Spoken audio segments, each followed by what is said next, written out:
Good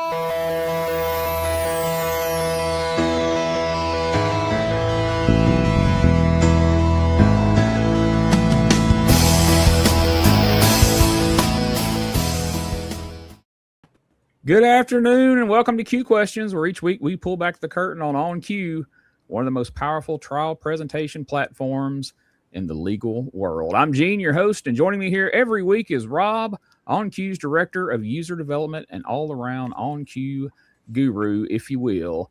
For those of you watching on YouTube, welcome. For those of you who clicked the link in the description and are joining us right here in the studio, make sure you activate your camera and we'll bring you on and let you ask a question, or you can post it in the chat and we will get those questions answered right there. But Rob, good afternoon. How are you doing, sir? Doing great. Doing very well. I just looked at the video and no, I don't have two heads, like a hat and another head behind me. That other little bald head behind me, that is Christian Gregory from Core Legal Concepts. He's here. We're doing some work today in the development center. So he's just back there. So if you see him, I don't have like two heads going. Everything's going great, man. We're got a lot of things going, a lot of things rocking and rolling. And I think last week you said that there was a question we did not grab that we said we were going to do first thing. Is that right? Am I remembering correctly, Gene, or not? True. We have this question right here. If we could touch on this real quick. Can you adjust the playback speed of a deposition video on Q? Absolutely, 100%. So what I'm going to do is I'm going to get you to add my, if you can add me up there full screen, my little share screen there. What I'm going to do is I'm going to open on Q. And are we seeing that? Because I can't see on your end. So there we go. All right. So basically what you do is if you're presenting a designation, so you've got a designation here and you're going to present the designation. So I'm just going to hit F5, right? So designation's running. At this point, if you bring your toolbar up, there are hotkeys to do this. But these keys right up here, these are your slow forward, fast forward, and go to the end of the clip. So these two right here work in conjunction backwards and forwards. So if we play, what an internship, we can, and you can see there you've got your slow, super slow, 25, half, 75%. Then you're back to 100%. You can do the same thing with this. I've gone through medical school. Then you decide what area you want to specialize in. So obviously you can go up to 5, 10 times, 30 times, 60 times to adjust that playback and speed. So that's kind of the way that works. You can absolutely adjust that there and not have any issues. So that's how that works. Awesome. All right. Glad we was able to get that question answered. And man, we got a fun show here today. Rob, you have told me for quite some time that there's only two things that could get you to get back into hot seating because you love training so much. There's only a couple things that would get you to do that. And one of those things would be if you had the opportunity to go be part of a trial at The Hague. Damn right. And you know of a gentleman who has done just that. And so we want to welcome him today. He's our special guest. Roy Campos is here to talk about being at The Hague. Roy, how you doing? Roy. Hey, Gene. Hey, Rob. What's going on? Hey, man, the last time I think we were together, we were having dinner at Zafe's house, Final Exhibits. We were at Zafe's house in his kitchen having dinner as you and my wife and Zafe and I. Is that right? That's right. We were having some sort of mix of seafood, I remember. I don't know what it was, but it was good. I know that. I know it was really good. Hey, man, I'm glad you're here because you went to The Hague. That is one thing that's true. There's two places that I would do a trial right now. And one is the Supreme Court of the United States, which can you imagine? Like that's the Holy Grail, right? And then to go to The Hague, I never got to go. I had a chance in 2003 and I didn't have the experience at the time. And they just weren't ready to send me over there. So I didn't get to go. Tell me about that process. I mean, you're going over to the Netherlands. Had you ever done a trial internationally? I've done a few international things, but never at The Hague. So it was my first time. And, I got the request for it like a month ago. And I was like, all right, and like anybody else, things push, things settle. So I'm sort of like, all right, this probably won't move forward. No, and it did. And then once I got confirmation, just got out there I left on a Wednesday night and got there for a Thursday morning. Right off the bat, when you were going, did you know already? Well, you did because you've done some international things. Were you prepared for the international plug situation?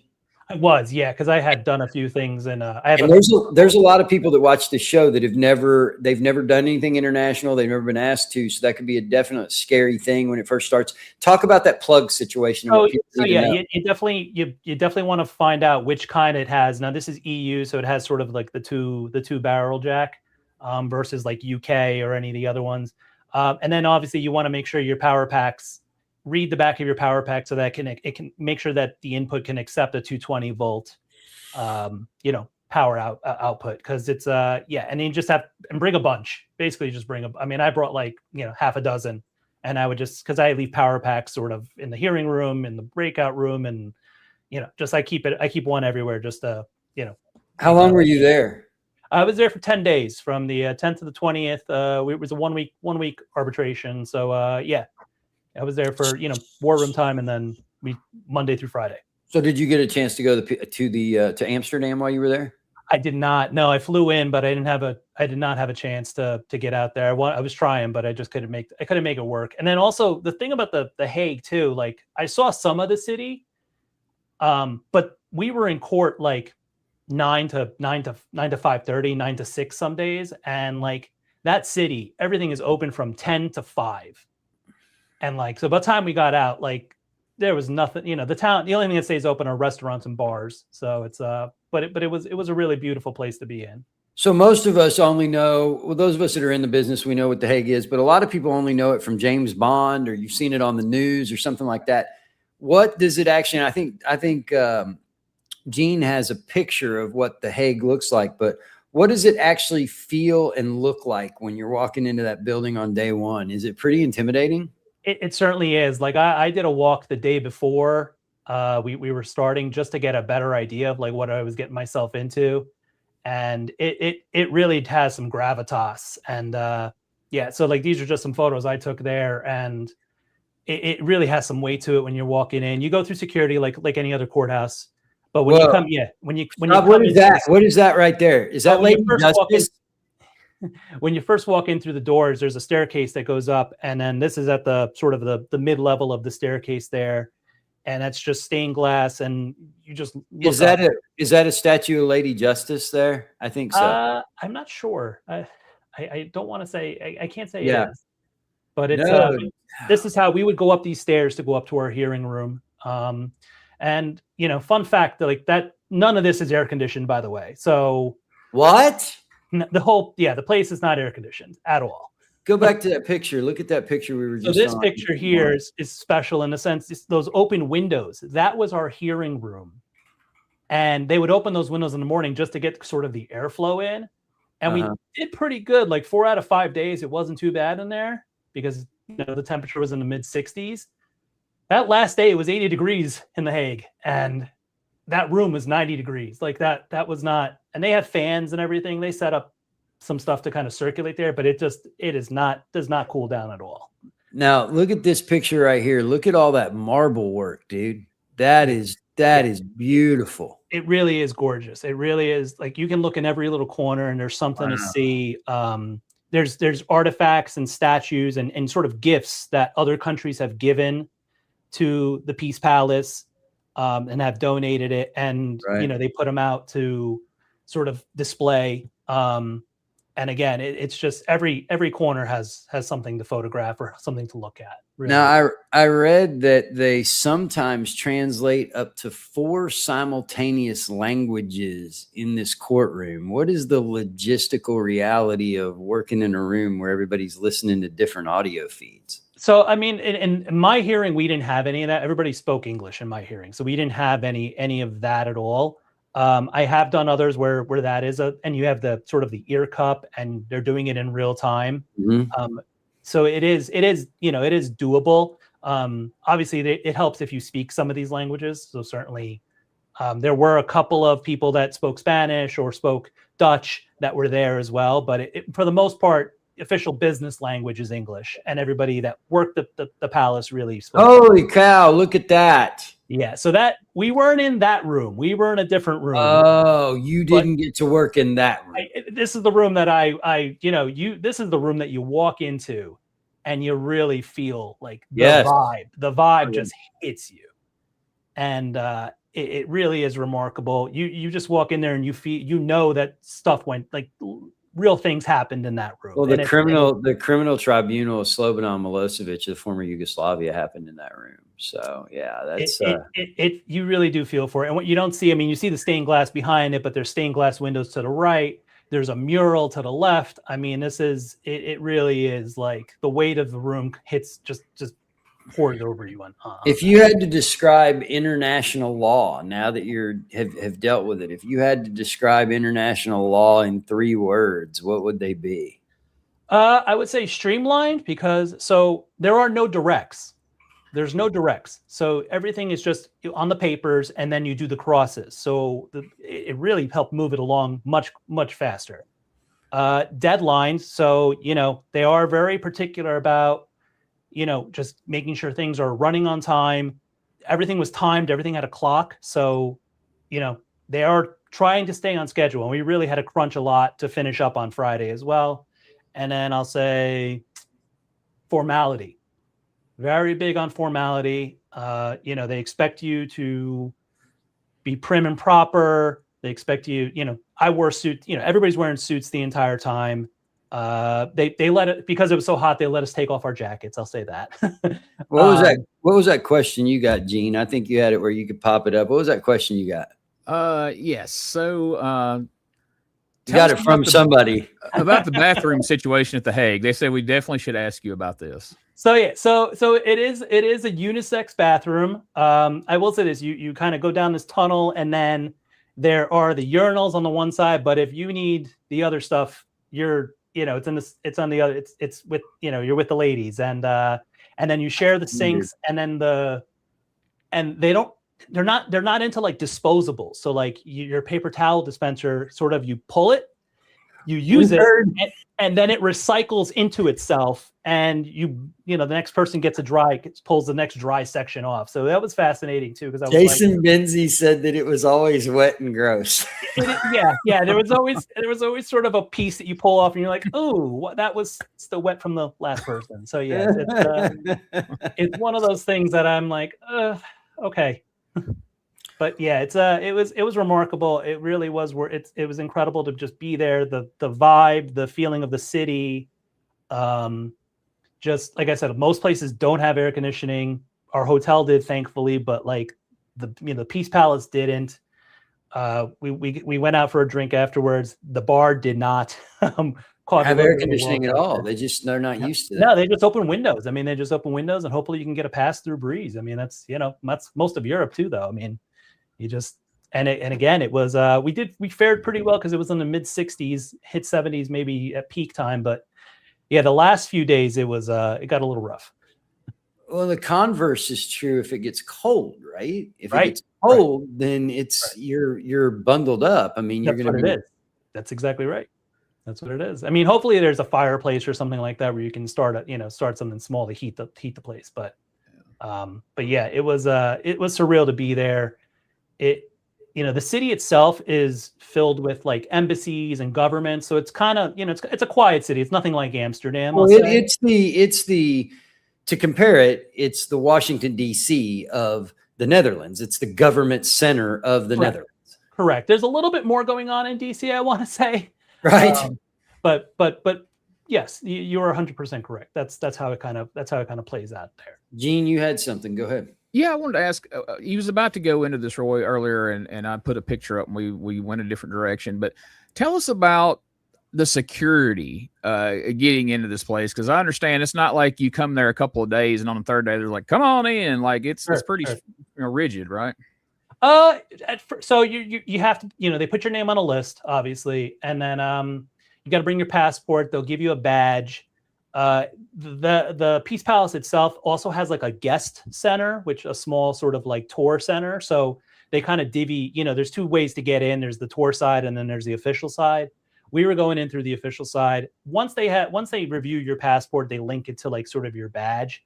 And then you kind of, as a tech person, you got to pull all your stuff in the scanner like any other courthouse. Right. Once you go through, and then by like the third or fourth day, I'll say they generally knew our faces and they kind of knew we were going to be done by the end of the week. So very similar to a courthouse. I'll say that you kind of have a 1 week or a 2 week trial. And if you're there every day, getting there the same time every day, you're dealing with the same people.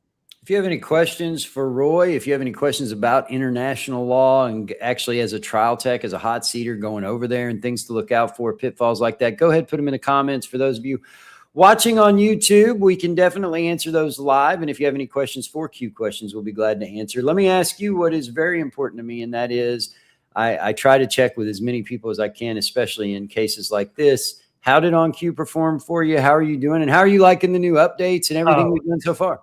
It is, it is remarkable. Really, it is. And I will say this, my clients were thrilled at everything we were showing and the speediness of it. And I mean, we were navigating paragraphs of reports and jumping around and pulling things up. And I had things coded by the exhibit number, as well as a separate, as well as like a Bates number. And it was great. I mean, I could search things out in the database.